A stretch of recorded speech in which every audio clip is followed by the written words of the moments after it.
ছিল কার্তিক মাসের শেষ দিন, আর আমরা গিয়েছিলাম বড় ঠাকুরের পুজো দিতে, মানে শ্রী শ্রী শনি মহারাজের পুজো দিতে কিন্তু গিয়েছিলাম।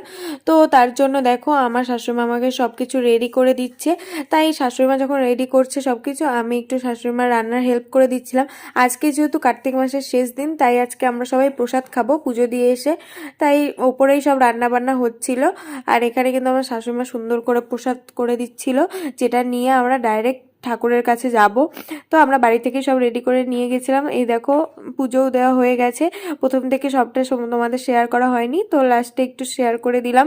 তো খুব সুন্দর করে পুজো দিয়েছিলাম, ফাঁকা ছিল মন্দিরে আজকে।